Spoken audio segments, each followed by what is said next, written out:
While the Toronto Raptors beat the Washington Wizards in 6 games, they struggled more than they would have liked because of their bench rotations.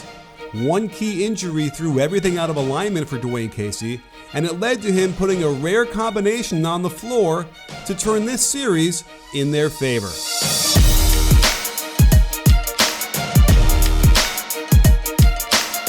In the regular season, the Raptors bench led the league in net rating, and when they had all 5 starters on the bench, it was their second most played lineup of the season and blew their opponents out with a net rating of 17.1. That all changed in the first round, mainly because Fred VanVleet went down with a shoulder injury, and the delicate balance Dwayne Casey had found with his lineups became completely disrupted. In fact, his bench units got destroyed throughout the first round, posting a playoff second worst -9.9 net rating through the first 5 games, and as a result, Raptors fans were a bit nervous. However, in the midst of a tight Game 5, Casey uncorked a lineup that had hardly ever played together, putting Valanciunas alongside Lowry, DeRozan, CJ Miles, and DeLon Wright. But there they were, rescuing the season. Had they lost Game 5 at home, it would almost surely have meant a series loss. And Valanciunas immediately contributed with his nice high post pass that got 2 points on free throws. They try to attack Valanciunas in the pick and roll, and DeLon Wright just takes John Wall's cookies. I don't even think Wall exposed the ball that much, just a great defensive play, and checked the nasty Euro to sidestep Wall for the off-foot layup. Now watch how Valanciunas' strong rotation to the ball prevents Beal from getting deeper, directly causing the tough contested step-back fadeaway. Then, JV gets right to the box and grabs the tough board. With the 1-point lead, they pursue well across the top versus the weave. They contain the attack until Beal finds a seam on the right side, but Valanciunas does a nice job to contest and avoid the foul, and then grabs the rebound away from Gortat. Another great defensive play by Valanciunas to cleanly steal a ball from an all-star guard like this? Wow! And it leads right to a tomahawk dunk in transition. JV then sets a crushing ball screen, rolls hard to the rim, and finger rolls in for another 3-point lead. This time he sets a solid ball screen, dives hard to the rim on the Spain pick and roll, and earns a trip to the free throw line for 2 more points. More great defense as he comes across to help, gets both arms up straight, gets a little help with a no call on the body contact, and forces the miss. This stop leads directly to the run out, and the Wizards cannot stop the lob to Wright for a 7-point lead.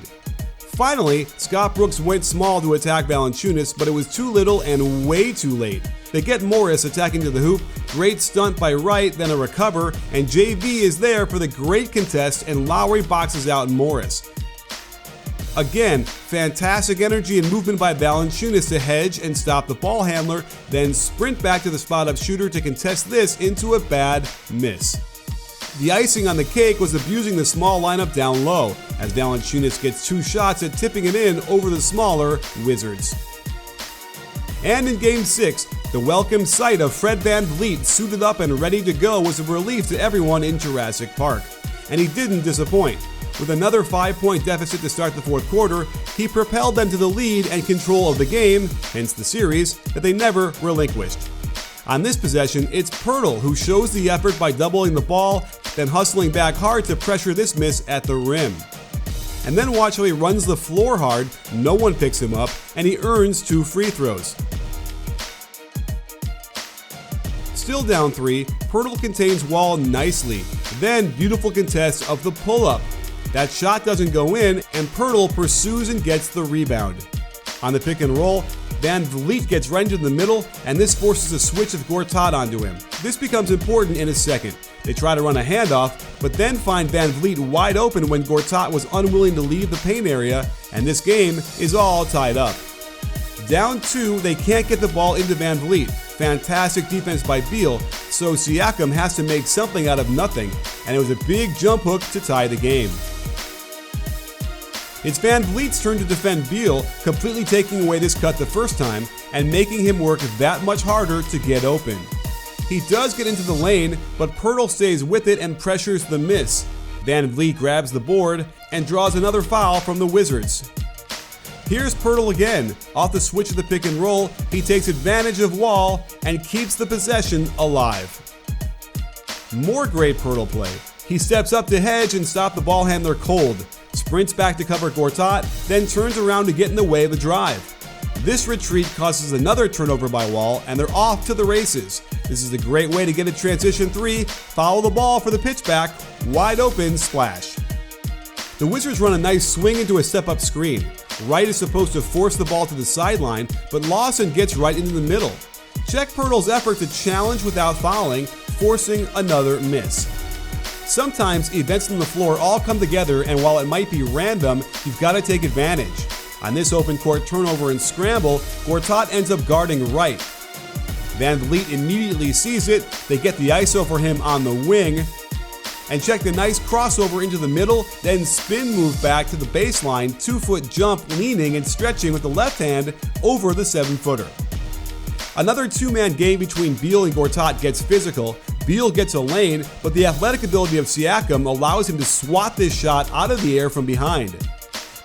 VanVleet methodically runs their offense. The simple bounce pocket pass gets Pirtle a layup. When he can't finish it, the Raptors get a break when Morris flies by for the rebound, allowing Siakam to clean it up. With the game under control a little bit, they bring Lowry in alongside VanVleet, and another simple high ball screen gets him right into the lane. Gortat is worried about Valanciunas on the roll, and Lowry floats it in right over him. In too much of a hurry, Beal tries to get to the basket. Great help by Wright to pressure this bad pass. Check the layout by Lowry for the loose ball. That said, I think had he stayed on his feet and ran through the ball, it's a layup. But VanVleet springs into action, passes it to the streaking Siakam, and it's an assist, an and one, and the end of the game. To end this game, they had their big three alongside Wright and Siakam. With Ty Lawson in, they go right at him and get right to the front of the rim, no help from Morris, and this series is over. I had already put Fred VanVleet on my favorite player list, since I've got a special place in my heart for tough little point guards that know how to run a team, make great decisions, and have a nice jump shot. But Jakob Pirtle is also at the top of my list. He shuts his mouth and knows his role and plays it perfectly. And as they await LeBron James and the Cleveland Cavaliers, they will surely need both of them to steady the ship and give much needed rest to the starters, but more importantly, to find the elusive balance and chemistry that Casey has to juggle with nightly. Sports fans, make sure to hit the subscribe button and adjust your settings so you can get notified immediately when we drop another great NBA video. Let us know how you feel with a thumbs up and a comment. After all, at BBallBreakdown, we're not a channel, we're a conversation. You in?